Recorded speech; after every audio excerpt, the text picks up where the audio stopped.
Na-fine kami ng 200 sa parking.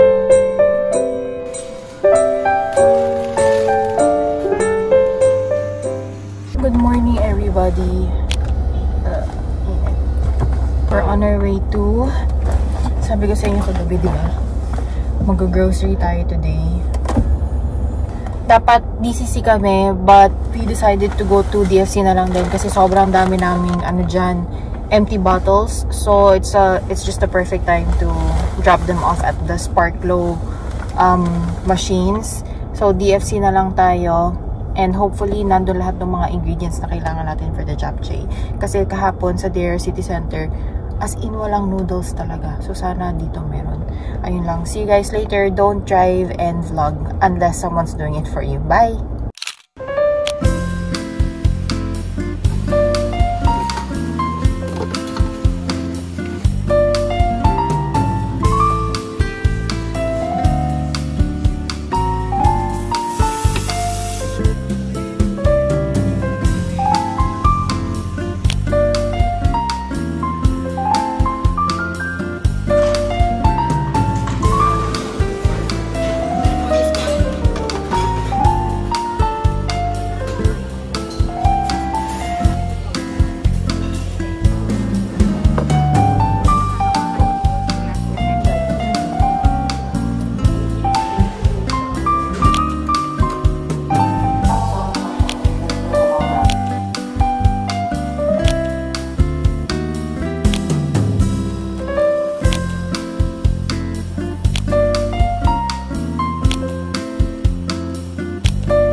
Good afternoon, everyone. So, a quick update. Andito na kami sa church. Kanina, nung nasa Wmart kami, my God, na-fine kami ng 200 sa parking. Kasi, nag-park kami doon sa may harap mismo ng Wmart. And, hindi talaga namin, meron nakalagay doon na parang loading and unloading. Pero nakalagay siya on like the corners, 2 corners. And, because puti yung parang pole, puti yung background and everything, it was literally blending with the Wmart supermarket. So, hindi talaga namin napansin. And, ano din kasi dun parallel parking. Meron talagang parallel parking for the cars there. Yun pa, pangalawa. And pangatlo, ang daming sasakyan na nakapark sa harap ng Wmart. Sobrang bilis namin. Wala pa kami 30 minutes. Literal, kumuha lang kami ng noodles and then bumili lang kami ng janbing for lunch. And then, paglabas namin yun, may text message na may fine. Tapos, sakto, meron kaming katabing sasakyan na Nissan Patrol. He was about to leave. So, tinanong ko siya, sabi ko, excuse me, is this parking included in yung 129D na parking, paid parking? Sabi niya, yeah, it's fine, you can park here. Tapos sabi ko, are you sure? Because we just got a fine.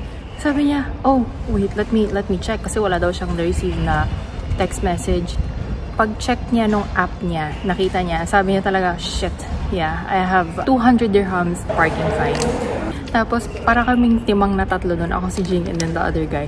Tawa na lang kami ng tawa. Wala na kami magawa eh. Pero, here's the thing. Walang clear sign na bawal mag-parking doon, number 1.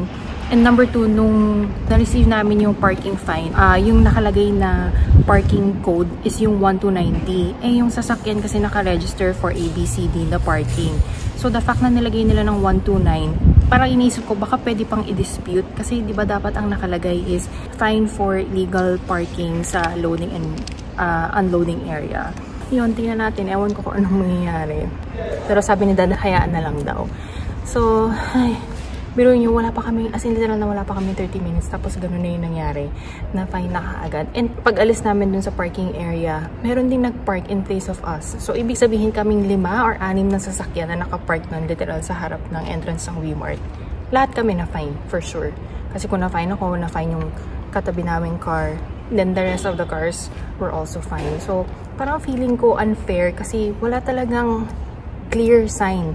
At saka, eto pa, yung pole kung saan nakalagay yung loading and unloading, yung floor niya, yung parang merong slant na grid lines na sobrang dami, na ibig sabihin, dun sa area na yun, obviously, wag kang magpa-park dun. Pero dun sa pinag-parkan namin, as in literal na angled parking siya, meant for cars and not for loading and unloading. And then, dun sa may kabilang side naman, kung saan din merong pole na loading and unloading area, ganun din yung itsura ng parking, yung madaming lines, to show that you're not supposed to park there. Dapat mga trucks lang. So, ayun lang, parang hindi clear and walang proper sign that tells us na bawal mag-park dun sa entire row of parking na yun. So, yun yung story time. Hindi na ako nakapag-vlog pag uwi namin kasi number 1, nashock ako. And number 2, nagpo-process pa din sa utak ko na fine yung sasakyan because my last fine was in 2000 and I think 15 or 16. So, sobrang tagal na, more than 10 years na. Anyway, kain muna tayo.